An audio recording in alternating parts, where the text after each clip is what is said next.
കുഞ്ഞുങ്ങളെ നല്ല പൗരന്മാരായി മാറ്റുന്നതിൽ വിദ്യാഭ്യാസത്തിനുള്ള പങ്ക് ചെറുതല്ല. അതിനായാണ് അമ്മ അമൃത വിദ്യാലയങ്ങൾ ആരംഭിച്ചത്. രാജ്യത്തെ 86 സ്കൂളുകളിലൂടെ ലോകോത്തര നിലവാരമുള്ള വിദ്യാഭ്യാസമാണ് മാതാ അമൃതാനന്ദമയി മഠവും അമ്മയും ഉറപ്പാക്കുന്നത്. വിദ്യാഭ്യാസവും ആരോഗ്യമാണ് ഒരു സമൂഹത്തിന്റെ അടിസ്ഥാനപരമായ ആവശ്യം. ഇവ രണ്ടും നന്നായാൽ ആ രാജ്യം വികസനത്തിന്റെ പാതയിലെത്തും. വിദ്യാസമ്പന്നമായ പുതിയ തലമുറയെ വാർത്തെടുക്കാനാണ് അമ്മ പ്രാധാന്യം നൽകുന്നത്.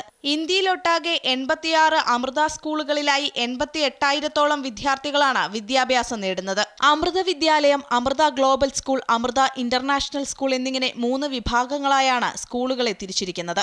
എല്ലാ സ്കൂളുകളിലുമായി 4,500-ഓളം അധ്യാപകരും 1,500-ലധികം ജീവനക്കാരുമുണ്ട്. ലോകോത്തര നിലവാരത്തിലുള്ള വിദ്യാഭ്യാസമാണ് അമൃത സ്കൂളുകൾ ഉറപ്പാക്കുന്നതെന്ന് ഓൾ കേരള അമൃത വിദ്യാലയം അഡ്മിനിസ്ട്രേറ്റീവ് ഡയറക്ടറായ GS സജികുമാർ പറഞ്ഞു. വിദ്യാഭ്യാസ രംഗത്ത് ഒരു കുട്ടി പിറന്നാൽ അവൻ്റെ ആദ്യ അക്ഷരം മുതൽ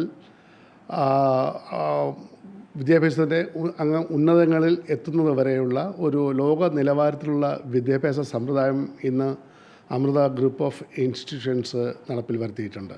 വിദ്യാഭ്യാസത്തെ സംബന്ധിച്ച് education for life, education for living, ഇതാണ് അമ്മ പറയുന്ന ആപ്തവാക്യം. അതനുസരിച്ച് ഒരു ലോകോത്തര നിലവാരത്തിൽ വാല്യൂ ബേസ്ഡ് എഡ്യൂക്കേഷനിലൂടെ കുട്ടികളുടെ ക്യാരക്ടർ മോൾഡ് ചെയ്ത് എടുക്കുന്നതിൽ ഇന്ന് നമ്മുടെ ഈ വിദ്യാലയങ്ങൾ ഏറെ മുന്നിലാണ്. അമൃത വിദ്യാലയങ്ങളുടെ മികവിന് ഒട്ടേറെ ദേശീയ, അന്തർദേശീയ പുരസ്കാരങ്ങളും ലഭിച്ചിട്ടുണ്ട്. പഠനത്തിലും കായിക രംഗത്തും കലാരംഗത്തും മികച്ച പ്രകടനമാണ് അമൃതയിലെ വിദ്യാർത്ഥികൾ കാഴ്ചവെക്കുന്നത്. രാജ്യത്തെ അമൃത വിദ്യാലയങ്ങളുടെ പ്രവർത്തനം സംയോജിപ്പിക്കുന്നത് വിദ്യാലയങ്ങളുടെ GM കൂടിയായ സ്വാമിനി മാതൃപ്രിയാമൃത പ്രാണയാണ്.